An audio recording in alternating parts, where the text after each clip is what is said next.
Hey, everybody. I hope you're doing well today. Well, let's take a look at the floating exchange rate system, understanding what it means, expressing it on a graph, and also talking about the advantages and disadvantages of a floating exchange rate system. So here we go. Well, first of all, of course, we need a definition. So, a definition of floating exchange rate is an exchange rate regime or system where the value of the currency is allowed to be determined solely by the demand for and supply of the currency on the foreign exchange market. That is a ridiculous typo. I have no idea. It looks like autocorrect there. So, a floating exchange rate system is an exchange rate system where the value of the currency is allowed to be determined solely by demand for and supply of the currency on the foreign exchange market. Therefore, there is no government intervention to influence the value of the currency, and the diagram below represents the US dollars in terms of euros. So if you saw the previous video, which was about just a simple exchange rate graph,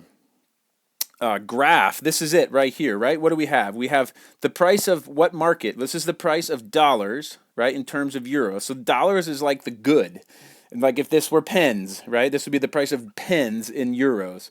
But this in this case, the good is a dollar. So the price of dollars in euros. This is the quantity of dollars that change hands. This is the equilibrium price quantity combination. And of course, the supply line represents the supply of US dollars coming from the United States. Because in this case, for exchange rates, we want to talk about how or think about money, currency is only residing and remaining in the particular country where it comes from. So dollars only exist in the United States. US dollars only exist in the United States. Jamaican dollars only exist in Jamaica.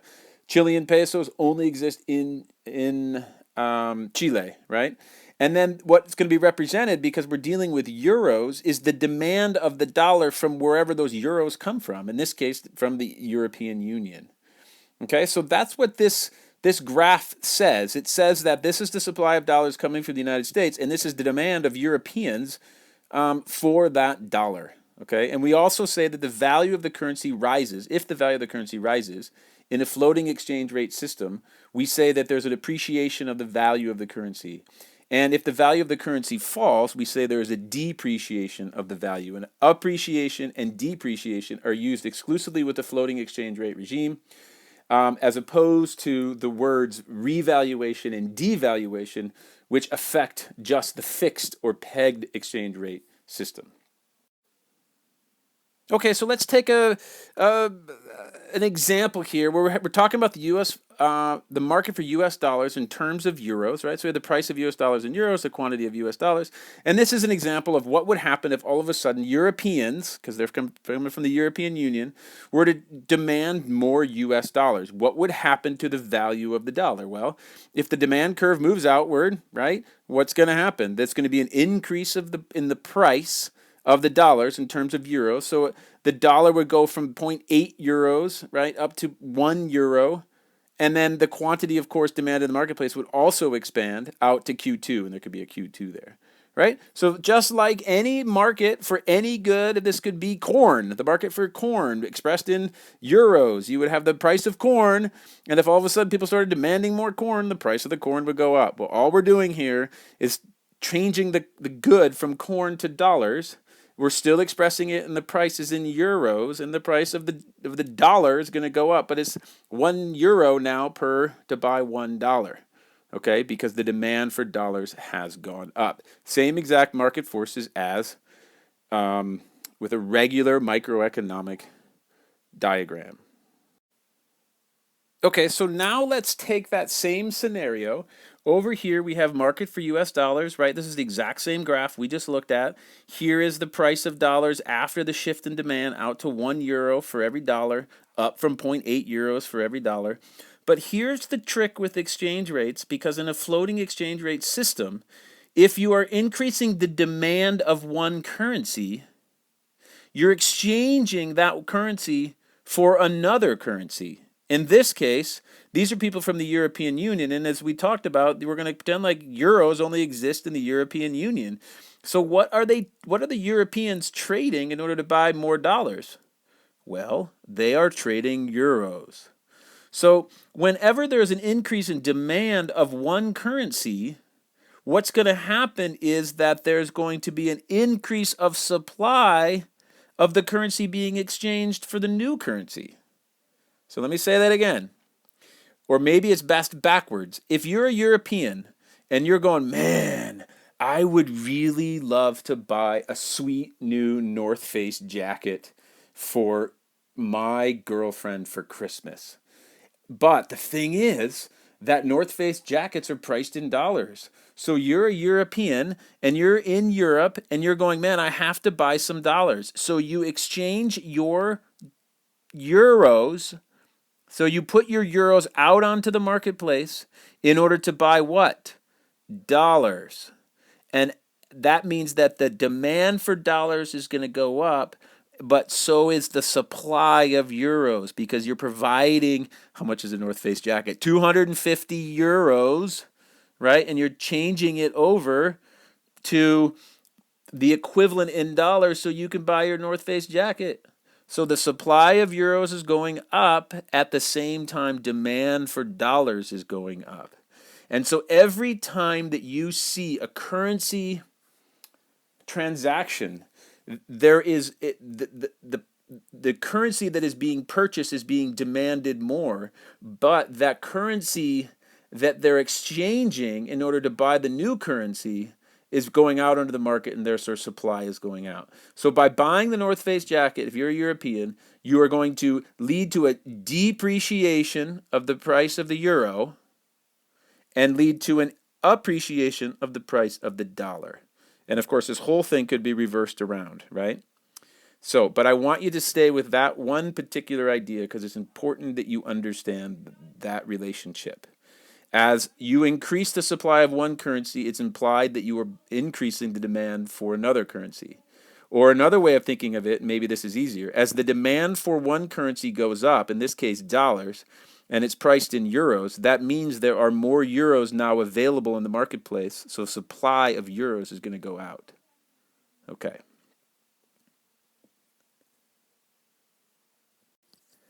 Cool. So let that sit in there, right? Let that set in. If you don't get that, go back, circle back, and get it. Because now we're going to talk about the advantages and disadvantages of a floating exchange rate system. All right, because the floating exchange rate does not have to be kept at a certain level, so these are advantages, right? Because the exchange rate does not have to be kept at a certain level, interest rates are free to be employed as domestic monetary tools and can be used for demand management policies such as controlling inflation. Okay. So here's where macroeconomics starts getting tangled within itself, meaning that as the exchange rates are going to affect inflation, inflation could infect, and exchange rates could infect unemployment. And so this is where the beauty of the valuation comes in. This is where you earn your marks in the IB world, okay? So let me say it again. Because the exchange rate does not have to be kept at a certain level, interest rates are free to be employed as domestic tools can be used for demand management policies such as controlling inflation.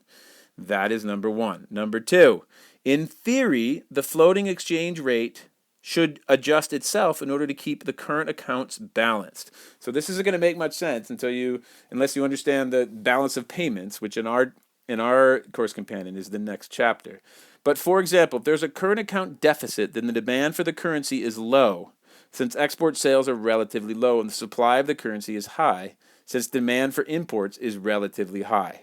Now, if you haven't done balance of payments, that's not going to make much sense to you. I would suggest that you hold that information in your head and be like, I got to come back to that once I get current account balances and deficits sorted out. But this should mean that the market will adjust and that the exchange rate should fall. Following this, export prices become relatively more attractive, import prices relatively less so, and so the current account balance would right itself. RIGHT. That is another override of autocorrect. And the last thing, and I'm going to explain that again, but because in a floating exchange rate regime, because in a floating exchange rate system, reserves are not used to control the value of the currency, and it's not necessary to keep high levels of reserves of foreign currencies and gold. So this would apply to developing nations that don't have a convertible currency. If you allow it to float, you don't have to worry about keeping high levels of foreign reserves in order to keep your currency pegged at the the value of another one. And if that doesn't make sense, you need to go back and check out the fixed exchange rate video that preceded this. But let me just say something about currencies. They're pretty complex because you can get tangled in your words. Listen, when I live in Chile, when I moved here, it took 500 pesos to buy $1. Now it takes 700 pesos to buy a dollar. So if you are a Chileno and you want to buy something in the States, yeah, now it takes 700 of your pesos that you earned to get a dollar to buy the North Face jacket. Whereas 2 years ago, it only took 500. So are you more or less likely to import something? Less likely, because you're going to be spending more money. They're relatively more expensive, right? The dollar might not have changed at all, but the peso did. And the converse is true. So when the exchange rate is actually what they call weak, meaning that it takes a lot of pesos to buy a dollar, then Chilenos are not going to import goods because they're more expensive. However, the opposite is true for exports. So if you have dollars, if you're in the U.S. and you want to buy a Deutsche, which is a very well-known and quality maker of outdoor gear, it's a company called Deutsche. If you want to buy a Deutsche jacket, 2 years ago, every dollar only got you 500 pesos. But this year, you can get 700 pesos. So that jacket just became exceptionally more affordable, right? A lot cheaper. Not because the price changed, but because your dollars are worth more. You're buying 700 pesos to $1 instead of 5. And so that's what's at the crux here. That's what's underneath these three right here. Okay? But we'll get to that when you get the balance of payments. All right. Now, lastly, the disadvantage of a floating exchange rate system, that's not all shiny in the markets, right? Floating exchange rates tend to create uncertainty on international markets. Uncertainty kills business opportunities, right? Businesses trying to plan for the future will find it difficult to make accurate predictions about what their likely costs and revenues will be. Investment is more difficult to assess, and there's no doubt that the volatile exchange rates will reduce the levels of international investment because it's difficult to assess the exact level of return and risk. Imagine if you invested you converted a bunch of dollars, 2 years ago into pesos, and all of a sudden, what you bought at 500 to 1 is now 700 to 1. Now you're going to lose money and going back to dollars. So uncertainty is the death of business, and exchange rates that float wildly are really bad for foreign investment. Secondly, in reality, floating exchange rates are affected by more factors than simply demand and supply, such as government intervention, world events like September 11, 2001, and speculation. And I mentioned this in my original video about exchange rates. It's a lot more complex than just supply and demand. In many ways, I've heard arguments that like the foreign exchange market, in often cases, is just a psychological indicator of what people think will happen in the economy, as opposed to like real numbers. But because of this, the markets do not necessarily self-adjust to eliminate current account deficits. And lastly, a floating exchange rate regime may worsen existing levels of inflation. If the country has high inflation relative to other countries, then this will make exports less competitive and its its imports relatively less expensive. I'm sorry about all the typos in these slides. The exchange rate will then fall in order to rectify the situation. However, this could lead to higher import prices of finished goods, components, and raw materials, and thus cost-push inflation, which may further fuel the overall inflation rate. Okay, so that's again, you're circling back to inflation. And what's this saying is if a country has high inflation relative to other countries, then exports will be less competitive. Think about that in terms of exports, right? If there's high inflation, meaning that the value of your currency is losing a lot of value in a short amount of time, it makes your exports less competitive, right? And the exchange rate will fall in order to rectify the situation. So think about that. These are complex things. These are not really things that in one shot you're going to be able to swallow and understand, right? These are sort of things you got to file away and then come back to later as you learn more information, or you got to go back to, say, inflation, low and stable rate of inflation, in order to make sense of these things. Okay? All right. I hope you thought this video was helpful, and we'll talk to you in a bit.